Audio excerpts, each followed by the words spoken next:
I just want to thank Karen Banks because I had a couple jokes for my sermon, but they weren't very good. So she came up and handed this to me right before church. There was a minister who was going to do a visual demonstration to make a point, and he filled 4 jars and put worms in each of the jars. And in one, he put alcohol with the worms. In the second, he put cigarettes and the cigarette smoke. And the third one, he put chocolate syrup. And the fourth, he put good, clean soil. And then the worm that was in the alcohol died. And the worm that was in the cigarette smoke died. And the worm in chocolate syrup died. And the one in good, clean soil was alive. So the minister asked the congregation, "What did you learn from this demonstration?" And Maxine was sitting in the back row, and she said, "As long as you drink, smoke, and eat chocolate, you won't have worms." Which I'm not sure that was the point he was making. So here are mine. Johnny says to his teacher, or the teacher says to Johnny, "What are the last words of the Star-Spangled Banner?" And he says, "Play ball." Or the teacher says, "More than 200 years ago, our forefathers defeated the British in the Revolutionary War." And her student said, "Wow, those forefathers must have been superheroes." What did King George think of the American colonists? He thought they were revolting. And speaking of forefathers, what do you get when you make a wreath out of $100 bills? A wreath of Franklin.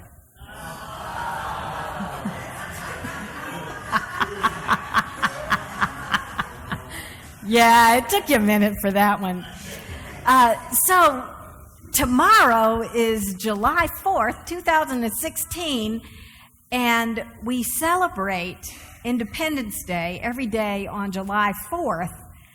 But do you know what actually happened on July 4th? It wasn't the date that the Continental Congress declared independence. That was July 2nd, 1776. And it wasn't when the American Revolution started. That was in April in 1775. And it wasn't even the day that Thomas Jefferson wrote the first draft of the Declaration of Independence. That was in June 1776. Or the date that it was delivered to Great Britain, which happened in November, or the date it was signed, which was August 2nd, 1776. But on July 4th, 1776, it was when the Continental Congress had finally finished going through the draft and approving all of the edits. You know, when you have a committee, how long it can take. And it was when they voted on the final words of the Declaration of Independence.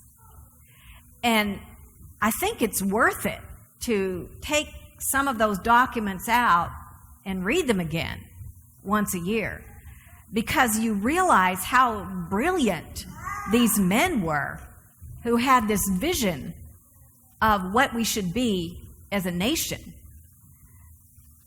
That they had this notion that every human being was created equal. Now, if you've watched Downton Abbey, how many of you watched Downton Abbey? You know the social hierarchy that was part of their heritage and the social hierarchy that they lived. And yet, their vision took them beyond where they were, where their feet were standing. It says we hold these truths to be self-evident, that we don't even have to prove it, because we just say it and everybody knows it's true, that all men are created equal. And by men, in those days, they meant men and women. And that they are endowed by their Creator. That is, that God gives us certain inalienable rights. That means that they can never be taken away from us, because God gave it to us from the very beginning. And that's life, liberty, and the pursuit of happiness. And they imagined a government that was derived not from the people who were most learned, or the people who had the most money, or the people who had power passed down from generation to generation, but from the consent of the governed. 1776. And they had this radical idea that we've been living into ever since. And in the Constitution, it says, "We, the people of the United States of America, in order to form a more perfect union, in order to be together," because remember that there wasn't great communication and people were living far apart in the 13 original colonies. And so how were they going to be one country? It says, in order to form a more perfect union, in order to try to be one country, in order to establish justice, to ensure domestic tranquility, and to ensure peace, provide for the common defense, promote the general welfare, and secure the blessings of liberty to ourselves and our posterity. We do ordain and establish this Constitution of the United States of America. Wow. So, our forefathers tried to describe this vision that they had of not just what we could be, but what we inherently were in spirit, and they were going to try to help it come true in fact and in reality. And we know that we've been trying to live into it since then, and sometimes we've done really well, and sometimes we haven't done as well. But there was another vision that most of them were living out of. And it was a vision that God had given. And I think it's expressed so well in Psalm 85.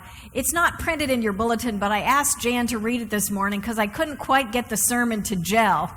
So Psalm 85, I just want you to hear these words starting in verse 9. That glory can dwell in our land. That glory can dwell in our land when love and truth meet. When justice and peace kiss each other.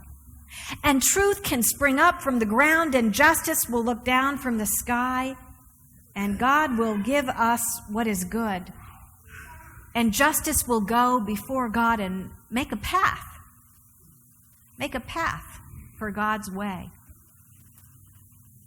So we have this picture of what we could be. And I think we would agree that the vision has broken down in our country. It's broken down. And I think that we can try to blame it on the politicians. But the reality is the politicians reflect us, you know. I mean, they get where they are because we say yay, yay, or boo, boo, or boo, boo. And so I think that something else has broken down. And I think it's maybe because we've lost a sense of who we are as a greater community. That we've responded to the vision of our worst selves rather than the vision of our best selves. That we've splintered into factions in general, where, you know, it's even hard to have a civil conversation about the things that are affecting our country. We seem to denigrate into name-calling or rumor-mongering or not even interested in facts. but just more interested in bolstering up whatever position we might have. And so the fabric is just ripping apart the fabric of our nation. I've just been reading a book. It's called Tribe, and it's by Sebastian Junger. And one of the things he says is that the reason the fabric is breaking down, that we don't have that sense of civility for each other anymore, is because we don't have a sense of community anymore. And he's been trying to analyze, why is that happening? And one of the things he discovered is that the more material wealth that we have, the more likely we are to have a tendency toward depression as a whole community, not as individuals, but as a whole community. And that during the times when we were more together in other ways, when there was less material wealth in this country, there was less depression and a greater sense of that we got to be in this together. I think it was because you couldn't survive without it. And now we can survive without each other. But it doesn't put us in a very good place. So Sebastian Junger was talking about a time when he was trying to rediscover what America was. He was from Boston, the Brockton area, actually, and he decided to backpack across the country, as many young men did, and it was 1986. And he had a pack on his back with a sleeping bag and a tent and cook pots and a stove and food enough for a week. And he was in Gillette, Wyoming. He walked that far across the country. And he said he was standing on the side of a road, and there was a man walking toward him in an old canvas union suit with a black lunchbox. And he walked up to Sebastian. And he didn't say anything at first. He just looked at him, and Sebastian started to get nervous because his hair was wild and matted and his clothes were greasy. And he actually didn't seem menacing, but Sebastian was young and alone, and so he was quite wary. And the guy said to him, he finally spoke, and he said, "Where are you headed?" And Sebastian said, "California." And the guy said, "Well, how much food do you have with you?" And Sebastian said, well, he knew he had plenty of food. He knew he had food enough for a week, but he was afraid the guy was going to try to steal his food if he said he had very much. And so he lied, and he said, "I only have a little bit of cheese." And the guy said, "Well, you're never going to get to California with just a little bit of cheese." And he started to talk a bit about his life, and he eventually said that he lived in a broken-down car in the town of Gillette, and every day he walked to a coal mine 3 miles outside of town to see if they had work for him for that day. And if he did, he worked, and he got paid for it. And if they didn't have work for him, he just walked back. And so he handed Sebastian the black box. And he said, "I'm not going to be needing this today because I didn't stay for lunch. And I saw that you were from town, and I wanted to make sure you were okay." And Sebastian opened the box, and in it there was a bologna sandwich, an apple, and a bag of potato chips that he'd probably gotten at a local church. And Sebastian said, "I had no choice but to take it." I mean, he didn't want to tell the guy he really lied and he had plenty of food. And so he put it in his pack for later, and he wished the guy luck, and the guy wished him luck, and he walked back into Gillette. And Sebastian said, "I thought about that man for the rest of the trip." And he said, "Actually, I thought about him for the rest of my life, Because it wasn't just that he was generous, giving him something that maybe he could have used later on, but it was that he took responsibility. That he saw him when he walked through the town, and he got worried about him, and so he walked like a half a mile to where he was to check on him. And Sebastian Junger said, that's been working on me, thinking about what if we had more people like that in our community and our society? What if we really did notice and reach out and take care of and have that sense of belonging together? Like, how would our lives be different? How would our world be different? How can we renew and restore the threads of the fabric of our society that just seems to be ripping apart all the time? And I just want to say, you all are already doing it. You're doing it in your everyday lives. You're doing it by being kind to the people that you meet wherever you go. I know you do that because I hear the stories. You are already doing it by reaching out to someone that needs a helping hand. I know that you're doing it because I've heard you telling about what's happened when you've done that. I know you're doing it by noticing when someone isn't in church on one Sunday and calling them up and saying, "Are you okay? How's it going? What's going wrong?" And so the promise in the Scripture is that these are all the seeds that you're throwing out. These are the seeds that we're throwing out all the time, trying to create and renew the fabric of our whole society. That's what we're doing. And some of those seeds that we throw out, it's just going to fall on soil that isn't too good, where there's a lot of rocks, and the sun's going to come out and dry it all up, and nothing's going to happen. And some of them the birds are going to eat, and it's not going to go anywhere. But once in a while, you're going to throw out those seeds of caring and community and love.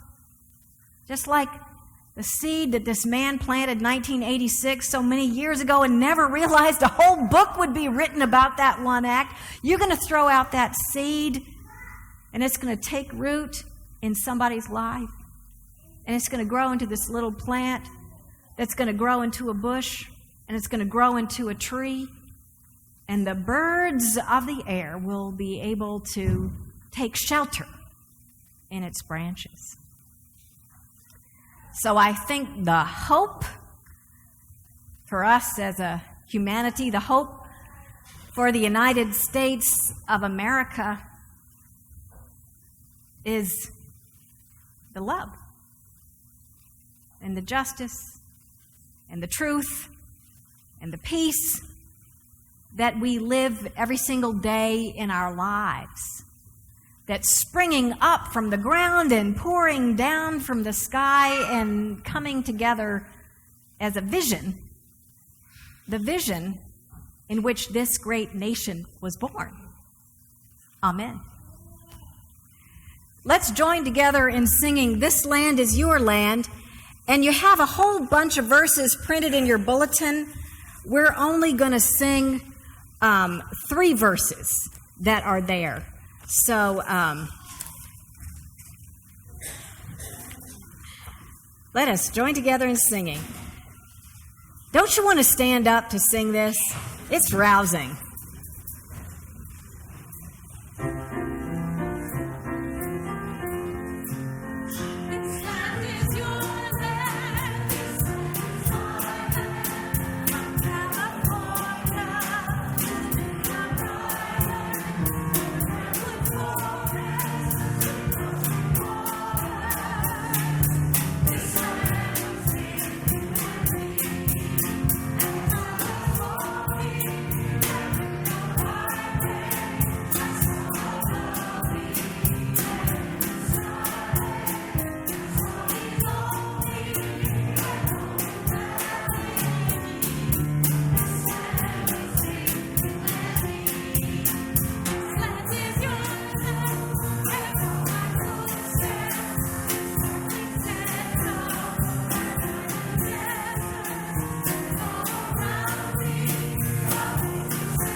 and me chorus. This land is your land, this land is my land, from California